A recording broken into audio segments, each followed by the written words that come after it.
கும்பராசி அன்பர்களுக்கு இந்த செவ்வாயின் பெயர்ச்சி எப்படி இருக்கும்னா, மழை பெஞ்சு விட்டுடுச்சு, இன்னும் தூவானம் இன்னும் குறையவே இல்லையே அப்படிங்கிற மாதிரி மன கஷ்டம் இருந்துக்கிட்டு தான் இருக்கும். ஏன்னா எல்லா விஷயங்களும் முழுமையாக நடைபெறாமல் பாதியிலே நிறுத்தி வச்சுக்கிட்டே இருப்பார். அஷ்டமச்சனியில் அப்படி இப்படிங்கிற மாதிரி 7.5 சனி காலங்களில் கொஞ்சம் சிரமப்படுற விஷயங்களை பண்ணியிருக்குது. இப்போ வந்து முடிகிற நேரம் தான் அப்படிங்கிறதுனால இன்னும் கொஞ்சம் நன்மைகள் நடக்கும்.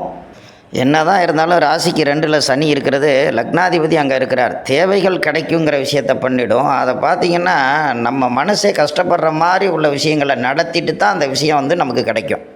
இந்த செவ்வாயினுடைய பயிற்சி லாபத்தை நல்லா கொடுப்பாரு, சந்தோஷமாக இருப்பீங்க. குருவின் பார்வை வந்து 11ஆம் இடத்துக்கு இருக்கிறார். அப்படிங்கிறதுனால நல்ல படிப்பு வரும்.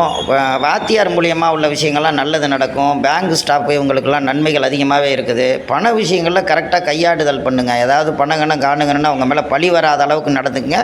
செவ்வாய் கொஞ்சம் கவனமாக பயன்படுத்தணும். செவ்வாய் நடத்துறது கெட்ட பேர் வராமல் பார்த்து கொள்ளும் நேரம்.